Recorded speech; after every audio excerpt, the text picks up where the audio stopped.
ವೇದಕ್ಕೆ ಹೊರೆಯ ಕಟ್ಟುವೆ, ಶಾಸ್ತ್ರಕ್ಕೆ ನಿಗಳವನಿಕ್ಕುವೆ, ತರ್ಕದ ಬೆನ್ನ ಭಾರ ಎತ್ತುವೆ, ಆಗಮದ ಮೂಗ ಕೊಯ್ವೆ ನೋಡಿಯ, ಮಹಾದಾನಿ ಕೂಡಲ ಸಂಗಮ ದೇವ, ಮಾದಾರ ಚೆನ್ನಯ್ಯ ನಾ ಮನೆಯ ಮಗನಾನಯ್ಯ.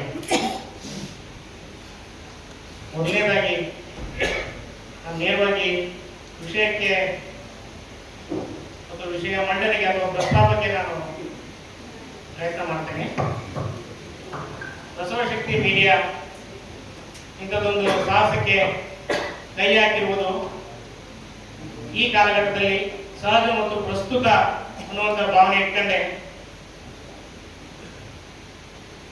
ಸಾರ್ವಜನಿಕ ವಲಯದಲ್ಲಿ ಲಿಂಗಾಯತ ಧರ್ಮದ ಕುರಿತು ನಡೆಯುವಂತ ಅಪಮೌಲ್ಯೀಕರಣದ ವಿರುದ್ಧ ಅಥವಾ ಅಪಮೌಲ್ಯೀಕರಣದ ಒಳಗಾಗಿರುವ ಲಿಂಗಾಯತರ ಗಾಯಗಳಿಗೆ ಮುಲಾಮು ಹಚ್ಚುವ ರೀತಿಯಲ್ಲಿ ನಾವು ಅಭಿಪ್ರಾಯವನ್ನು ರೂಪಿಸಬೇಕಾಗಿದೆ. ಅಥವಾ ನಮ್ಮ ಧರ್ಮಕ್ಕೆ ಘಾಸಿ ಮಾಡುವಂತ ನಿರಂತರ ದಾಳಿಗಳಿಗೆ ಪ್ರತಿರೋಧವಾಗಿ ನಮ್ಮನ್ನು ನಾವು ರಕ್ಷಿಸಿಕೊಳ್ಳುವಂತ ಒಂದು ಅಭಿಪ್ರಾಯವನ್ನು ರೂಪಿಸಬೇಕಾಗಿರುವ ಜರೂರತ್ತು ಈ ಕಾಲದಲ್ಲಿದೆ.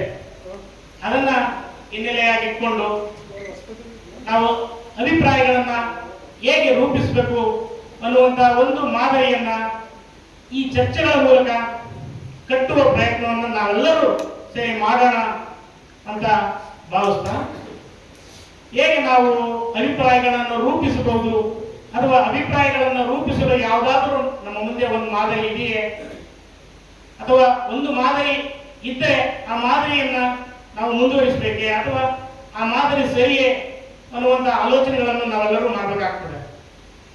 ನನ್ನ ಪ್ರಕಾರ ಒಂದು ಮಾದರಿ ಇಲ್ಲ. ಬಸವ ಸಂಘಟನೆಗಳು ನಿರಂತರವಾಗಿ ಸುಮಾರು 100 ವರ್ಷಗಳಿಂದ ಸಂಘಟನೆಗಳು ಇದೇ ಇರಬಹುದು. ಆದರೆ ವೈಯಕ್ತಿಕವಾಗಿ ಬಸವ ಅಭಿಮಾನಿಗಳು, ಬಸವ ಅನುಯಾಯಿಗಳು, ಪ್ರಗತಿಪರ ವಿಚಾರವಂತರು, ಶರಣರ ತತ್ವವನ್ನು ಅಳವಡಿಸಿಕೊಂಡಿರುವಂತ ಅನೇಕ ಲಿಂಗಾಯತರು ಲಿಂಗಾಯತ ಧರ್ಮದ ಮೇಲೆ ಇರತಕ್ಕಂಥ ದಾಳಿಗಳ ವಿರುದ್ಧವಾಗಿ ಪ್ರತಿಭಟನೆಗಳನ್ನ ಪ್ರತಿರೋಧಗಳನ್ನ ದಾಖಲಿಸ್ತಾನೆ ಬಂದಿದ್ದಾರೆ. ಇಂಥ ವಾತಾವರಣ ನಮ್ಗೆಲ್ಲರಿಗೂ ಇದೆ, ಒಂದು ಇತಿಹಾಸ ಇದೆ. ಈ ಇತಿಹಾಸವನ್ನ ನಾವು ಚರ್ಚಿಸುವ ಅಥವಾ ನೆನಪು ಮಾಡಿಕೊಳ್ಳುವ ಅಥವಾ ಮುಂದುವರಿಸುವ ಜವಾಬ್ದಾರಿ ನಮ್ಮೆಲ್ಲರಿಗಿದೆ. ಈ ಲಿಂಗಾಯತ ಸಮುದಾಯಕ್ಕೆ ತುಂಬಾ ಮಹತ್ವದ ಇತಿಹಾಸವಿದೆ.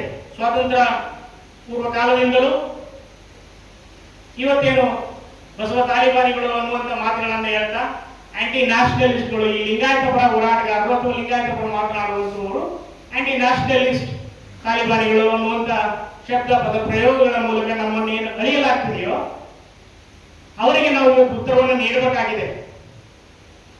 ಸ್ವಾತಂತ್ರ್ಯ ಹೋರಾಟದ ಸಂದರ್ಭದಲ್ಲಿ ಲಿಂಗಾಯತ ಬಟಾಲಿಯನ್ ಅನ್ನುವಂಥ ವ್ಯವಸ್ಥೆಯ ಮೂಲಕ ಲಿಂಗಾಯತ ಸೇನೆಗೆ ಲಿಂಗಾಯತರನ್ನ ಸನ್ನದ್ಧಗೊಳಿಸಿ ಕಳಿಸುವಂತ ವಾತಾವರಣ ಲಿಂಗಾಯತ ಪರಂಪರೆಯಲ್ಲಿ ಇತ್ತು ಅನ್ನುವಂಥದ್ದನ್ನು ನಾವ್ಯಾರು ಮರೆಯುವಂತಿಲ್ಲ. ಸ್ವಾತಂತ್ರ್ಯ ಸಂಗ್ರಾಮದಲ್ಲಿ ಗಾಂಧೀಜಿಯವರು ಒಂದು ಮಾತನ್ನು ಹೇಳ್ತಾರೆ. 1924 ಬೆಳಗಾವಿ ಅಧಿವೇಶನದಲ್ಲಿ 12ನೇ ಶತಮಾನದಲ್ಲಿ ಆಗಿ ಹೋದ ಬಸವಣ್ಣನವರು ಈ ಕಾಲದಲ್ಲಿ ಇದ್ದರೆ ಜಗತ್ತಿಗೆ ಪೂಜ್ಯ ವ್ಯಕ್ತಿಯಾಗಿ ಪರಿಣಮಿಸುತ್ತಿದ್ದರು. ಅವರು ಉಪದೇಶಿಸಿದ ತತ್ವಗಳಲ್ಲಿ ಕಾಯಕ ತತ್ವ, ಅಸ್ಪೃಶ್ಯತೆ ನಿವಾರಣೆ ಬಹುಮುಖ್ಯವಾದದ್ದು. ಇದನ್ನು ಅನುಸರಿಸಿದರೆ ಭಾರತ ಭೂಮಿಯನ್ನಷ್ಟೇ ಅಲ್ಲ, ಜಗತ್ತನ್ನೇ ಉದ್ಧಾರ ಮಾಡಬಲ್ಲರು. ಇಂಥ ಈ ಹಿನ್ನೆಲೆಯ ಮಾತುಗಳಿಗೆ ಕಾರಣ ಲಿಂಗಾಯತ ಸಂಘರ್ಷದಿಂದಲೇ ಹುಟ್ಟಿರುವಂಥದ್ದು, ಲಿಂಗಾಯತ ವೈದಿಕ ವಿರೋಧಿತನದಿಂದಲೇ ಹುಟ್ಟಿರುವಂಥದ್ದು ಅಥವಾ ವೈದಿಕ ಶಾಹಿಯ ದೌರ್ಜನ್ಯದ ಪ್ರತಿರೋಧವಾಗಿ ಹುಟ್ಟಿರುವಂಥದ್ದು. ಆ ಹಿನ್ನೆಲೆಯನ್ನು ನಾವು ಅರ್ಥ ಮಾಡಿಕೊಳ್ಳುವ ಮೂಲಕ ನಾವು ನಮ್ಮ ಪರಂಪರೆಯನ್ನ ಜಾಗೃತಗೊಳಿಸುವಂತಹ ವಾತಾವರಣ ಇವತ್ತು ನಿರ್ಮಿಸಬೇಕಾಗಿದೆ. ಅರ್ಡೇಕರ್ ಮಂಜಪ್ಪನಂತವರು, ಬಳ್ಳಾರಿ ಸಿದ್ದಮ್ಮನಂತವರು ಶಿವಪುರ ಸತ್ಯಾಗ್ರಹದಲ್ಲಿ ಧ್ವಜಾರೋಹಣ ಮಾಡಿ ಜೈಲಿಗೆ ಹೋದಂತ ಸಂದರ್ಭದಲ್ಲಿ ಕಿತ್ತೂರು ರಾಣಿ ಚೆನ್ನಮ್ಮನಂತವರು ದೇಶಕ್ಕಾಗಿ ಹೋರಾಟ ಮಾಡಿ ಅನೇಕ ಲಿಂಗಾಯತ ಪರಂಪರೆಯ ಅನೇಕ ಮಹನೀಯರು ದೇಶಕ್ಕಾಗಿ ಸ್ವಾತಂತ್ರ್ಯಕ್ಕಾಗಿ ಹೋರಾಟ ಮಾಡಿದ್ದಾರೆ. ಸ್ಥಳೀಯವಾಗಿ ಹೊಸಪೇಟೆಯಲ್ಲಿಯೂ ಕೂಡ ಸ್ವಾತಂತ್ರ್ಯ ಸಂಗ್ರಾಮದಲ್ಲಿ ಭಾಗವಹಿಸಿದ ಲಿಂಗಾಯತರ ಪಟ್ಟಿಯನ್ನು ನಾವು ಮಾಡಬಹುದು. ಕೊಟ್ಟೂರು ಸ್ವಾಮಿ ಮಠದ ಇಂದ ಒಂದು ಪುಸ್ತಕ ಪ್ರಕಟ ಆಗಿತ್ತು. ಆ ಪುಸ್ತಕದಲ್ಲಿ ನಾನು ಹೊಸಪೇಟೆಯಿಂದ ಲಿಂಗಾಯತ ಏನು ಆಗಿನ ಲಿಂಗಾಯತ ನಾಯಕರು ಸ್ವತಂತ್ರ ಸಂಗ್ರಾಮದಲ್ಲಿ ಪಾಲ್ಗೊಂಡಿದ್ದರ ಬಗ್ಗೆ ಮಾಹಿತಿಯೂ ಇದೆ. ಈ ನಿಟ್ಟಿನಲ್ಲಿ ನಮ್ಮನ್ನು ಯಾಕೆ ಈ ರೀತಿಯ ಜರೀಲಾಗ್ತದೆ ಅನ್ನುವಂಥದ್ದನ್ನು ನಾವು ಸೂಕ್ಷ್ಮವಾಗಿ ಆಲೋಚನೆ ಮಾಡಬೇಕು. ಇನ್ನು ಕರ್ನಾಟಕ ಏಕೀಕರಣ ಕಾಲಘಟ್ಟದಲ್ಲಿ ಎಸ್ ನಿಜಲಿಂಗಪ್ಪನವರು ಮುಂತಾದವರಿಗೆ ಹೆಸರು ಬಹಳಷ್ಟು ನಾವು ಕರ್ನಾಟಕ ಏಕೀಕರಣದ ಸಂದರ್ಭದಲ್ಲಿ ಆಗಿರುವುದಂತ ಲಿಂಗಾಯತ ನಾಯಕರ ಹೆಸರುಗಳನ್ನ ಹೇಳ್ಬೋದು. ಪಾಟೀಲ್ ಪುಟ್ಟಪ್ಪನವರು ಪತ್ರಕರ್ತರಾಗಿ, ಸ್ವತಂತ್ರ ಹೋರಾಟಗಾರರಾಗಿ ಕರ್ನಾಟಕ ಏಕೀಕರಣಕ್ಕೆ ಬುನಾದಿಯಂತೆ ಕೆಲಸ ಮಾಡಿದವರು. ಇವರೆಲ್ಲರೂ ಈ ನಾಡು ನುಡಿಗೆ ವೈಯಕ್ತಿಕವಾಗಿ ಮತ್ತು ಸಂಘಟಿತವಾಗಿ ಸೇವೆ ಸಲ್ಲಿಸಿದವರಲ್ವೇ. ಹಾಗಾಗಿ ಇಂದಿನ ಕಾಲಮಾನದಲ್ಲಿ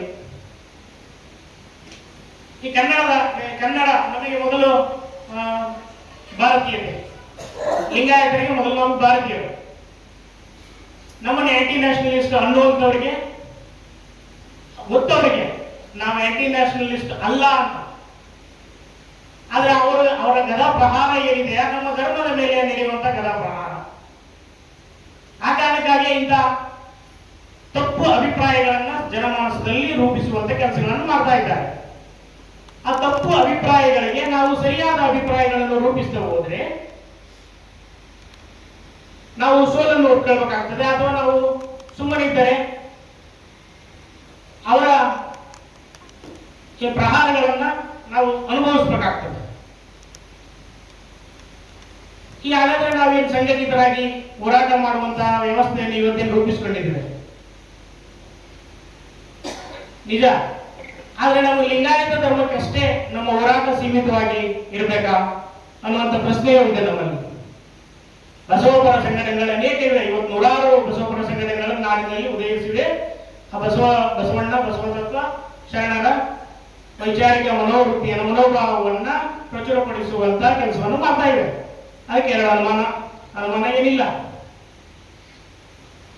ಮುಖ್ಯವಾಗಿ ಬಸವಣ್ಣನವರು ನಿರ್ಜಾತೀಕರಣ ತತ್ವವನ್ನ ಪ್ರಚಾರ ಮಾಡಿದರು ಸಮಾಜದಲ್ಲಿ. ಆ ನಿರ್ಜಾತೀಕರಣ ತತ್ವದ ಆಧಾರದ ಮೇಲೆ ಅನುಭವ ಮಂಟಪವನ್ನು ನಿರ್ಮಿಸಿದ್ದು ನಮ್ಮೆಲ್ಲರಿಗೂ ತಿಳಿದಿರುವ ಸಂಗತಿ. ಇವತ್ತು ನಮ್ಮ ಕಣ್ಣ ಮುಂದಿದೆ. ವಿದ್ಯಾರ್ಥಿಗಳು ಜಂತರ್ ಮಂತರ್ನಲ್ಲಿ ಸ್ಟ್ರೈಕ್ ಅನ್ನು ಆರಂಭಿಸಿದರು. ಕಾರಣ ಏನಂದ್ರೆ ಅವರಿಗೆ ಅವಮಾನಕರ ರೀತಿಯಲ್ಲಿ ಕಾಕ್ರೋಚ್, ಈ ನಾಡಿನ ಯುವಶಕ್ತಿ, ಈ ದೇಶದ ಯುವಶಕ್ತಿ ಕಾಕ್ರೋಚ್ಗಳ ತರ ಇದ್ದಾರೆ ಅನ್ನುವಂತ ಮಾತನ್ನ ವಿರೋಧಿಸಿ, ಅವರ ವ್ಯಂಗ್ಯದ ಮಾತನ್ನ ವಿರೋಧಿಸಿ ನಾವು ಕಾಕ್ರೋಚ್ಗಳು ಅಂತ ಅವರಿಗೆ ವ್ಯಂಗ್ಯವಾಗಿಯೇ ಅವರನ್ನ ತೀಕ್ಷ್ಣವಾಗಿ ಪ್ರತಿಭಟನೆಯ ಮೂಲಕ ಇವತ್ತು ಯಶಸ್ಸನ್ನು ಸಾಧಿಸಿರುವುದನ್ನು ನಮ್ಮ ಕಣ್ಣು ಮುಂದಿದೆ. ಇಲ್ಲಿ ಅಭಿಪ್ರಾಯವನ್ನು, ಒಂದು ಸಂಘಟನಾತ್ಮಕ ಶಕ್ತಿ ಹೇಗೆ ಒಂದು ಅಭಿಪ್ರಾಯವನ್ನು ರೂಪಿಸಿತು ಅನ್ನುವಂಥದ್ದನ್ನು ನಾವು ಮಾದರಿಯಾಗಿ ಇಟ್ಕೊಳ್ಬೇಕಾಗ್ತದೆ.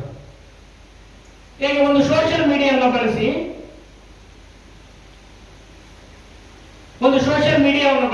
ಇಡೀ ವಿದ್ಯಾರ್ಥಿ ಸಮೂಹವನ್ನ, ವಿದ್ಯಾರ್ಥಿಗಳಿಗೆ ಆದ ಅನ್ಯಾಯವನ್ನ ಖಂಡಿಸುವ ಮೂಲಕ ಅಲ್ಲಿ ಜಂತರ್ ಮಂತರ್ನಲ್ಲಿ ಪ್ರತಿಭಟನೆ ಮಾಡಿ, ವಾಂಚುಕ್ ಅವರ ಪ್ರತಿಭಟನೆ ಮತ್ತು ವಿದ್ಯಾರ್ಥಿಗಳ ಪ್ರತಿಭಟನೆಯ ಆಧಾರದ ಮೇಲೆ ಒಂದು ಪ್ರಭುತ್ವದ ನಿರಂಕುಶ ಪ್ರಭುತ್ವದ ಎಣೆಗಾರಿಕೆಯನ್ನೇ ಬಗ್ಗಿಸುವಂತಹ ವಾತಾವರಣವನ್ನ ನಿರ್ಮಾಣ ಮಾಡಿದ್ದು ನಮ್ಮೆಲ್ಲರಿಗೂ ಕಂಡು ಬಂದಿದೆ. ನಾವು ಎಷ್ಟು ಜನ ಬಸವಪರ ಸಂಘಟನೆಗಳು, ನಾವು ಎಷ್ಟು ಜನ ಭಾಗವಹಿಸ್ತೀವಿ ಅದರಲ್ಲಿ? ನಾವು ಒಂದ್ಸಾರಿ ನಮ್ಮನ್ನು ಪ್ರಶ್ನೆ ಮಾಡಿಕೊಳ್ಬೇಕಲ್ವಾ? ಯಾಕೆ ವಿದ್ಯಾರ್ಥಿಗಳು ನಮ್ಮವ್ರು ಯಾರು ಇಲ್ವಾ?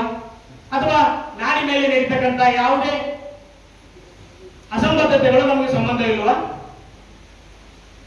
ನಾವು ಮಡಿ ಮೈಲಿಗೆ ನಾವು ಲಿಂಗಾಯತ ಅಂದ್ರೆ ಬಸವಣ್ಣನವರ ಪುತ್ಥಳಿಯನ್ನು ಇಟ್ಕೊಂಡು ಬಸವಣ್ಣವರ ಫೋಟೋಗಳನ್ನು ಆರಾಧನೆ ಮಾಡುವುದು, ನಾಲ್ಕು ವಚನಗಳನ್ನು ಓದುವುದು ಮತ್ತು ಭಾಷಣಗಳನ್ನು ಮಾಡುವುದು ಇಷ್ಟಕ್ಕೆ ಸೀಮಿತವಾ? ನಮ್ಮನ್ನು ನಾವು ಪ್ರಶ್ನೆ ಮಾಡ್ಕೊಳ್ಬೇಕಲ್ವಾ? ಇದು ನಮ್ಮ ಕರ್ತವ್ಯ. ಈ ಬಸವಣ್ಣ ಕಟ್ಟಿದಂತ ಸಮಾಜ ಒಂದು ಸಮಾಜ ಅಲ್ಲ, ಇದು ಹಲವು ಸಮಾಜಗಳ ಒಕ್ಕೂಟ. ಈ ಹಲವು ಸಮುದಾಯದ ಒಕ್ಕೂಟಗಳಾದ ಈ ಲಿಂಗಾಯತ ವ್ಯವಸ್ಥೆ ಈ ನಾಡಿಗೆ ಹೇಗೆ ಗುರುತಿಸ್ಕೊಳ್ಬೇಕು? ಈ ನಾಡನ್ನು ನಾವು ಹೇಗೆ ನಮ್ಮತ್ತ ಸೆಳೆದುಕೊಳ್ಬೇಕು ಅನ್ನುವಂಥ ವಿಚಾರಗಳನ್ನು ನಾವು ಯಾಕೆ ಮಾಡ್ತಾ ಇಲ್ಲ? ಅದೇ ವಿಷಯವಾಗಿ ಸ್ಥಳೀಯ ಸಮಸ್ಯೆಗಳು ತುಂಬಾ ಇದೆ. ರೈತರ ಎರಡೂವರೆ ವರ್ಷಗಳ ಕಾಲ ದೆಹಲಿಯಲ್ಲಿ ನಡೆದ ರೈತ ಹೋರಾಟದಲ್ಲಿ ನಾವೆಷ್ಟು ಜನ ಭಾಗವಹಿಸಿದ್ವಿ. ನಮ್ಮ ಬಸವಪರ ಸಂಘಟನೆಗಳು ಎಷ್ಟು ಜವಾಬ್ದಾರಿಯನ್ನು ನಿರ್ವಹಿಸಿದವು. ಬಹುತೇಕ ಲಿಂಗಾಯತರು ರೈತ ಪರಂಪರೆಯಿಂದಲೇ ಬಂದಿದ್ದವರು. ಕೃಷಿ ಕಾರ್ಮಿಕರು, ಕೃಷಿ ವರ್ಗದವರೇ ಹೆಚ್ಚು. ಕೊನೆಗೂ ರೈತರಿಗೆ ಜಯ ಸಿಕ್ಕಾಗ ಇಡೀ ದೇಶವೆಲ್ಲ ಸಂಭ್ರಮಿಸಿತು. ಆ ಮಾತು ಬೇರೆ. ಆದ್ರೆ ನಾವು ಇಷ್ಟು ಜನ ಬಸವಪರ ಸಂಘಟನೆಗಳು ನಮ್ಮ ಧರ್ಮದ ಉದ್ದೇಶ ಕೇವಲ ಒಂದು ತಾಂತ್ರಿಕವಾಗಿ ಧರ್ಮದ ಮಾನ್ಯತೆಯನ್ನು ಪಡೆಯುವುದಷ್ಟೇನಾ? ಅಂದ್ರೆ ಸಂಘಟನೆಗಳಿಗೆ ನಾನು ಹೇಳ್ತಾ ಇರೋದು, ಅಂದ್ರೆ ಸಂಘಟನೆಗಳಂದ್ರೆ ನಮ್ಮನ್ನು ಒಳಗೊಂಡಂತೆ ನಮ್ಮ ಸಂಘಟನೆಗಳು ಮಾಡಬೇಕಾಗಿರೋ ಜವಾಬ್ದಾರಿಯನ್ನ, ನಮ್ಮ ಸಂಘಟನೆಗಳು ಈ ಸಮಾಜದಲ್ಲಿ ನಿರ್ವಹಿಸಬೇಕಾದಂತ ಕರ್ತವ್ಯಗಳೇನು ಅನ್ನುವಂಥದ್ದನ್ನು ನಾವು ಯಾರು ಆಲೋಚನೆ ಮಾಡ್ತಾ ಇಲ್ಲ. ಆಯ್ತು, ನಮಗೆ ವಚನಗಳು ಸಾಮಾಜಿಕ ನೆಲೆಯಲ್ಲಿ ನಾವು ಅವುಗಳನ್ನು ಅನುಸರಣೆ ಮಾಡಬೇಕಾಗಿದೆ. ಇವತ್ತಿನ ಕಾಲದಲ್ಲಿ ಹೆಚ್ಚು ಸಾಮಾಜಿಕವಾಗಿ ಅನುಸರಣೆ ಮಾಡಬೇಕು. ಹಾಗೆ ರುದ್ರಚಂದ್ರ ಹೇಳ್ತಾ ಇದ್ರು, ನೀರಿಳಿಯದ ಗಂಟೆಗಳು ಕಡುಬು ತುರುಕಿದಂತೆ ನಾವು ಏನೋ ಗೊತ್ತಿಲ್ಲದವ್ರ ಮುಂದೆ ಹೋಗಿ ಬಸವಾದಿ ಶರಣರ ಸ್ಥಳಗಳ ತತ್ವವನ್ನು ಹೇಳಕ್ ಹೋದ್ರೆ ನಮ್ಗೆ ಅವ್ರಿಗೆ ಅರ್ಥ ಆಗಲ್ಲ. ನಮ್ಮ ವ್ಯರ್ಥ ಪ್ರಯತ್ನ ಅನ್ನುವಂಥ ಅರ್ಥದಲ್ಲಿ ಅವ್ರು ಹೇಳಿದ್ದು ನಿಜ. ಆದ್ರೆ ನಾವು ಜನಸಾಮಾನ್ಯರನ್ನು ಮುಟ್ಟಬೇಕಾಗಿರೋದು ಸಾಮಾಜಿಕ ಹೋರಾಟದ ಹಿನ್ನೆಲೆ ಇರ್ತಕ್ಕಂಥ ವಚನಗಳ ಮೂಲಕ, ಅದು ಸಾಮಾಜಿಕ ವ್ಯವಸ್ಥೆಯನ್ನ ಜಾಗೃತಗೊಳಿಸುವ ಒಂದು ಮನಸ್ಥಿತಿಯ ಮೂಲಕ ಅನ್ನುವಂಥದ್ದನ್ನು ನಾವು ಯಾರು ಮರೆಯುವಂತಿಲ್ಲ. ಆ ನಿಟ್ಟಿನಲ್ಲಿ ಈ ಕನ್ನಡ ನಮ್ಮ ಮಾತೃಭಾಷೆ, ಲಿಂಗಾಯತರ ಮಾತೃಭಾಷೆ, ಕನ್ನಡಿಗರ ಕರ್ನಾಟಕದವರ ಮಾತೃಭಾಷೆ ಕನ್ನಡ. ಯಾಕೆ ನಾನು ಲಿಂಗಾಯತರಿಗೆ ಮಾತೃಭಾಷೆ ಅಂತ ಅಂದ್ರೆ, ಲಿಂಗಾಯತ ಧರ್ಮ ಉದ್ದೇಶಿದ್ದು ಬಸವಣ್ಣನವರ ಸಮಕಾಲೀನ ಶರಣರನ್ನು ಒಳಗೊಂಡಂತೆ ಎಲ್ಲಾ ಶರಣರ, ಎಲ್ಲಾ ಜನವರ್ಗದ ಆಡು ಭಾಷೆಯ, ನೆಲಮೂಲದ ಕಾಯಕ ಸಂಸ್ಕೃತಿಯ ಜನಸಾಮಾನ್ಯರ ಭಾಷೆ ಕನ್ನಡ. ಆ ಹಿನ್ನೆಲೆಯಲ್ಲಿ ನಮಗೆ ಧಾರ್ಮಿಕ ಭಾಷೆ ಕನ್ನಡ ಆಗಿರೋದ್ರಿಂದ ನಮಗೆ ಹೆಚ್ಚಿನ ಒಲವು ಪ್ರೀತಿ ಇದೆ. ಆ ಕನ್ನಡ ಪರ ಸಂಘಟನೆಗಳು ಎಷ್ಟು ಕನ್ನಡ ಪರ ಕೆಲಸಗಳನ್ನು ಮಾಡಿದಾಗ ನಾವು ಇಷ್ಟು ಜನ ಬಸವಪರ ಸಂಘಟನೆಗಳು ಅದಕ್ಕೆ ಬೆಂಬಲವನ್ನು ನೀಡಿದ್ವಿ. ಅದರ ಜೊತೆಗೆ ನಾವು ಗುರುತಿಸ್ಕೊಂಡ್ವಿ. ವೈಯಕ್ತಿಕವಾಗಿ ನಾವು ಗುರುತಿಸ್ಕೊಂಡಿರ್ಬೋದು. ಹಲವಾರು ಕಾರ್ಯಕ್ರಮಗಳಲ್ಲಿ ಈಗಾಗಲೇ ಹೋಗಿ ಗುರುತಿಸ್ಕೊಳ್ತಿದ್ರು. ಹಲವಾರು ರಾಜಕಾರಣಿಗಳಿದ್ದಾರೆ, ಹಲವಾರು ಸಂಘಟನೆಗಳಲ್ಲಿ ಇದ್ದಾರೆ. ಅವರೆಲ್ಲರೂ ಸಕ್ರಿಯವಾಗಿದ್ದಾರೆ. ನಾನು ಆ ಮಾತು ಹೇಳ್ತಾ ಇಲ್ಲ. ಅಧಿಕೃತವಾಗಿ ಬಸವ ಪರ ಸಂಘಟನೆಗಳ ಜವಾಬ್ದಾರಿ ಅಲ್ಲವೇ? ಸ್ಥಳೀಯ ಸಮಸ್ಯೆಗಳಿವೆ. ನಮ್ಮ ಹೊಸಪೇಟೆ ಭಾಗದಲ್ಲಿ ಕಬ್ಬಿನ ಸಮಸ್ಯೆ ಇದೆ, ಅಂದ್ರೆ ಕಾರ್ಖಾನೆಯ ಸಮಸ್ಯೆ ಇದೆ. ಯಾವ ಬಸವಪರ ಸಂಘಟನೆಗಳು ಡಿಸಿ ಅವರಿಗೆ ಲೆಟರ್ ಕೊಟ್ಟಿದ್ದೀವಿ? ಹೋಗ್ಲಿ, ನಾವು ಬಸವ ಪರ ಸಂಘಟನೆಗಳು ಅಥವಾ ಶರಣ ಪರ ಸಂಘಟನೆಗಳು ನೇರವಾಗಿ ಹೋಗದೇ ಇದ್ರು ಪರವಾಗಿಲ್ಲ. ಯಾವ ಸಂಘಟನೆಗಳ ಜೊತೆಗೆ ಹೋಗಿದ್ದೇವೆ? ಯಾವ ಸಂಘಟನೆಯವರು ನಮ್ಮನ್ನ ಕರೀತಾ ಇಲ್ಲ. ಯಾಕೆ? ನಮಗೆ ಅಸ್ತಿತ್ವ ಇಲ್ಲದಂತೆ ಬದುಕ್ತಾ ಇದ್ದೀವಿ.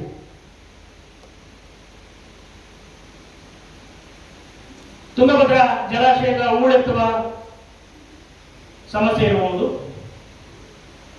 ಅಥವಾ ಪಕ್ಕದಲ್ಲಿ ನಿಂತಕ್ಕಂಥ MSPL ಸಮಸ್ಯೆ ಇರಬಹುದು. MSPL ಸಮಸ್ಯೆಯಿಂದ ಯಾರಿಗೆಲ್ಲ ಹಾನಿ ಆಗ್ತಿದೆ ಈ ಕುರಿತು ನಾವು ಯಾಕೆ ಆಲೋಚನೆ ಮಾಡ್ತಾ ಇಲ್ಲ? ಅಂದ್ರೆ ಬಸವಣ್ಣ ನಮಗೆ ಕೇವಲ ಧಾರ್ಮಿಕ ವ್ಯಕ್ತಿಯಾಗಿ ಮಾತ್ರ ನಮಗೆ ಕಾಣಿಸ್ತಾ ಇದ್ದಾರೆ. ಧರ್ಮ ಬೇಕು, ನಾನು ಇಲ್ಲ ಅಂತ ಹೇಳ್ತಾ ಇಲ್ಲ. ಧಾರ್ಮಿಕವಾಗಿಯೂ ನಾವು ನಮ್ಮನ್ನ ನಾವು ಒಳಗೊಳ್ಳುವಂತ ಅಂತರಂಗ ಶೋಧನೆಯ ಆನುಭಾವಿಕ ವ್ಯಕ್ತಿತ್ವನ್ನ ರೂಪಿಸಿಕೊಳ್ಬೇಕು. ಅದು ಮಾಡಲೇಬೇಕಾದ ಕರ್ತವ್ಯ.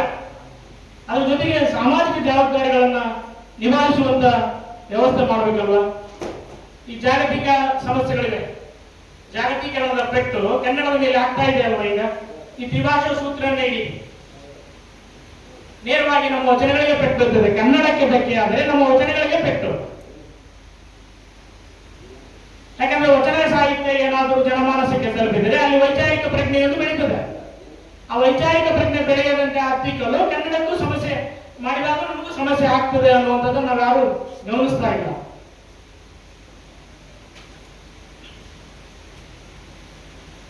ಅನೇಕ ಸಣ್ಣ ಪುಟ್ಟ ಕೈಗಾರಿಕೆಗಳ ಮೇಲೂ ಈ ಜಾಗತೀಕರಣದ ಪ್ರಭಾವ ಬೀರ್ತಾ ಇದೆ.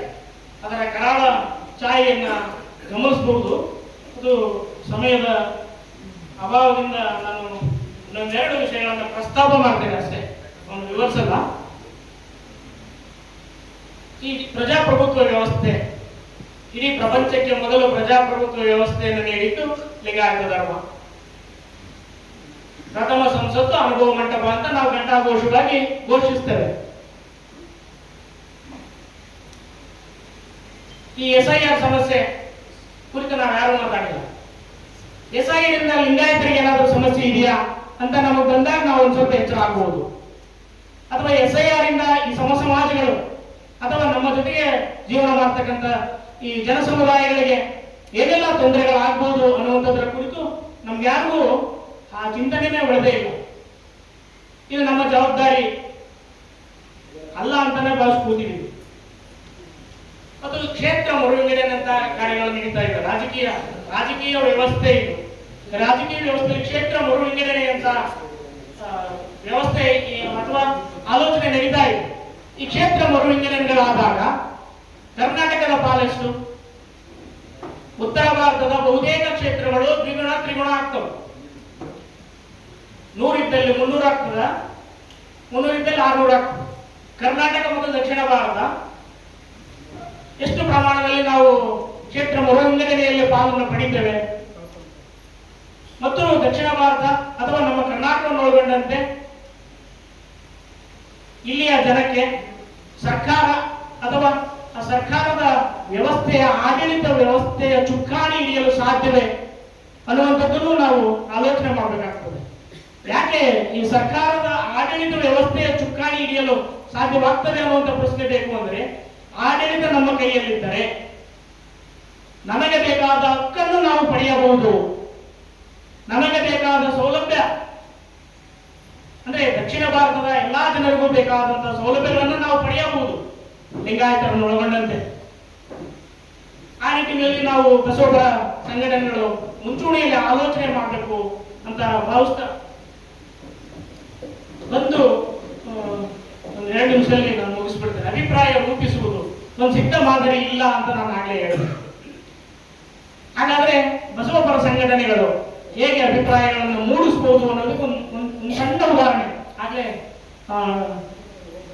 ಅಕ್ಕಿ ಶರಣರು ಹೇಳಿದರು, ಶರಣರಿದ್ದಾರೆ ರಾಯರಿದ್ದಾರೆ ಎನ್ನುವುದಕ್ಕೆ ಪರ್ಯಾಯವಾಗಿ ಶರಣರಿದ್ದಾರೆ.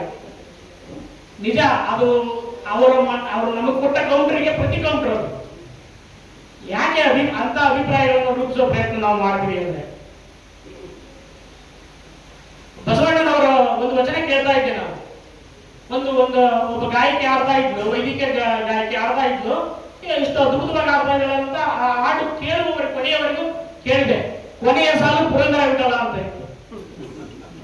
ನನಗೆ ಆಶ್ಚರ್ಯ ಆಗಿದ್ದೇನೆ, ಇದು ಬಸವಣ್ಣನ ವಚನ ಅಂತ ನಾನು ಅಭಿಮಾನದಿಂದ ಅದನ್ನು ಕೇಳ್ತಾ ಇದ್ರೆ ಪುರಂದರ ವಿಠಲ ಯಾಕೆ ಬಂದ ಇಲ್ಲಿ? ಈ ತರದ ಸಾಹಿತ್ಯದ ಓದುಗರಿಗೆ ಇಂಥ ಹಲವಾರು ವಿಷಯಗಳು ಸಂಗತಿಗಳು ತಿಳಿದಿವೆ. ಈ DSS ಸರ್ ಅವರು, ರವೀಂದ್ರ ಸರ್ ಅವರು ಇಂಥ ಅನೇಕ ವಚನಗಳು, ಸ್ವರವಚನಗಳು ಹೇಗೆ ಕೀರ್ತನೆಗಳಾಗಿವೆ ಅನ್ನುವಂಥದ್ರ ಕುರಿತು ಮಾತನ್ನು ಕೂಡ ಆಡಿದ್ದಾರೆ. ಯಾಕೆ ಈ ತರ ಕಬ್ಜೆ ನಡೆಯುವಂತಹ ವಾತಾವರಣ ಇದೆ? ಯಾಕೆ ನಾವು ಯಾರು ಗಮನಿಸ್ತಾ ಇಲ್ಲ? ಇದು ಬಸವಣ್ಣವರ ವಚನ ಅಂತ ಅಥೆಂಟಿಕ್ ಆಗಿ ಹೇಳುವಂತಹ ಬಸವಪರ ಸಂಘಟನೆಗಳು ಇಲ್ಲ. ಹಾಗಾಗಿ ಅಭಿಪ್ರಾಯವನ್ನು ರೂಪಿಸುವಲ್ಲಿ ಇನ್ನೊಂದು ಉದಾಹರಣೆ ಏನಂದ್ರೆ, ಈ ಬಸವ ಜಯಂತಿ ಸಂದರ್ಭ ಬಸವ ಮೀಡಿಯಾಕ್ಕೆ ನಾನೊಂದು ಚಿಕ್ಕ ಲೇಖನ ಬರೆದಿದ್ದೆ. ಅದು ಬಸವ ಮೀಡಿಯಾ ಪುಸ್ತಕದಲ್ಲಿ ಪ್ರಕಟ ಆಗಿದೆ. ಬಸವ ಜಯಂತಿಯನ್ನು ಹೇಗೆ ಮಾಡಬೇಕು, ಈಗ ಹೇಗೆ ಮಾಡ್ತಾ ಇದ್ದಾರೆ ಅನ್ನುವಂಥದ್ದು. ಕುಂಭ, ಕಳಶ, ಹಲವಾರು ತರಹೇವಾರಿ ವೈದಿಕ ಸಲಕರಣೆಗಳ ಮೂಲಕ ವಿಜೃಂಭಣೆಯಿಂದ ನಾವು ಬಸವ ಜಯಂತಿಯನ್ನು ಆಚರಣೆ ಪ್ರತಿಯೊಂದು ಊರಲ್ಲಿ ಮಾಡ್ತಾ ಇದ್ದಾರೆ, ಎತ್ತುಗಳ ಮೆರವಣಿಗೆ ಸಹಿತ. ಆ ಎತ್ತುಗಳ ಮೆರವಣಿಗೆಯನ್ನ ಬಿಡಿಸಬೇಕು. ನೀವು ನೇರವಾಗಿ ಹೋಗಿ ನೀವು ಎತ್ತುಗಳ ಮೆರವಣಿಗೆ ಇದು ಬಸವ ಜಯಂತಿಗೆ ಸಂಬಂಧಿಸಿದ್ದಲ್ಲ, ಬಸವಣ್ಣ ಹುಟ್ಟಿದ ಜಯಂತಿಯ ಹಬ್ಬವನ್ನಾಗಿ ಆಚರಿಸ್ತಾ ಇದೀವಿ ಅಂತ ಹೇಳಿದ್ರೆ ಪ್ರತಿರೋಧ ಆಗ್ತದೆ. ಆ ಕಾರಣಕ್ಕಾಗಿ ನಾನು ನನ್ನ ವಾರ್ಡಲ್ಲಿ ಬಸವ ಜಯಂತಿಯನ್ನು 16 ವರ್ಷಗಳಿಂದ ಆಚರಿಸ್ತಾ ಬಂದಿದ್ದೇನೆ. ಒಂದಿಷ್ಟು ಬೇರೆ ಲಿಂಗಾಯತೇತರನ್ನು ಕರೆದುಕೊಂಡು ಮುಸ್ಲಿಮರನ್ನು ಮತ್ತು ಅಲ್ಲಿರ್ತಕ್ಕಂಥ ಎಲ್ಲ ಜಾತಿ ಸಮುದಾಯಗಳನ್ನು, ದಲಿತರನ್ನು ಕರೆದುಕೊಂಡು ಮಾಡುವಂಥ ವ್ಯವಸ್ಥೆಯನ್ನು ಮಾಡ್ಕೊಂಡಿದ್ದೇನೆ. ಅಲ್ಲಿ ಎತ್ತುಗಳ ಮೆರವಣಿಗೆಗಾಗಿ ಎರಡು ಹಬ್ಬಗಳಿವೆ, ಕಾರ ಹುಣ್ಣಿಮೆ ಮತ್ತು ಮಣ್ಣೆತ್ತಿನ ಅಮಾವಾಸ್ಯೆ. ದಯಮಾಡಿ ಮಣ್ಣೆತ್ತಿನ ಅಮಾವಾಸ್ಯೆ ದಿನ ನಾವು ಎತ್ತುಗಳನ್ನು ಮೆರವಣಿಗೆ ಮಾಡೋಣ. ಬಸವಣ್ಣರ ಜಯಂತಿ ದಿನ ಕೇವಲ ಬಸವಣ್ಣನವರನ್ನ ಅವರ ವಚನಗಳ ಮೂಲಕ ನಾವು ನೆನಪಿಸಿಕೊಳ್ಳೋಣ ಅನ್ನುವಂತ ಒಂದು 3-4 ವರ್ಷ ಅಲ್ಲಿ ರೈತರಿಗೆ ಮತ್ತು ಅಲ್ಲಿ ಸಮಾನ ಮನಸ್ಕರಿಗೆ ಹೇಳ್ತಾ ತಿಳಿಸ್ತಾ ಬಂದೆ. ಈಗ ಆ ಎತ್ತುಗಳ ಮೆರವಣಿಗೆ ಹೋಗಿ ಮಣ್ಣೆತ್ತಿನ ಅಮಾವಾಸ್ಯೆ ದಿನ ಎತ್ತುಗಳ ಮೆರವಣಿಗೆಯನ್ನ ನಡೆಸ್ತಾ ಬಂದಿದ್ದಾರೆ. ಈ ತರದ ಅಭಿಪ್ರಾಯಗಳನ್ನ ನಮ್ಮ ಲಿಂಗಾಯತ ಪರ ಹೋರಾಟಗಾರರು, ಲಿಂಗಾಯತ ಪರ ಸಂಘಟನೆಯ ಸದಸ್ಯರು ಮತ್ತು ಪ್ರತಿಯೊಬ್ಬ ಲಿಂಗಾಯತರು ತಳಮಟ್ಟದಲ್ಲಿ ತಾವು ವಾಸಿಸುವ ಪರಿಸರದಿಂದಲೇ ಅದನ್ನ ನಿರ್ಮಿಸುವಂತ ಪರಿಣಾಮ ಅಂದ್ರೆ ಏನು ಅಭಿಪ್ರಾಯಗಳನ್ನ, ಲಿಂಗಾಯತ ಪರ ಅಭಿಪ್ರಾಯಗಳನ್ನ ರೂಪಿಸುವಂತ ಬಸವಾದಿ ಶರಣರ ತತ್ವ ವಿಚಾರಗಳ ಅಭಿಪ್ರಾಯಗಳನ್ನ ಮಂಡಿಸಿ ರೂಪಿಸುವಂತಹ ವ್ಯವಸ್ಥೆಯನ್ನ ಮಾಡಬೇಕಾಗಿದೆ.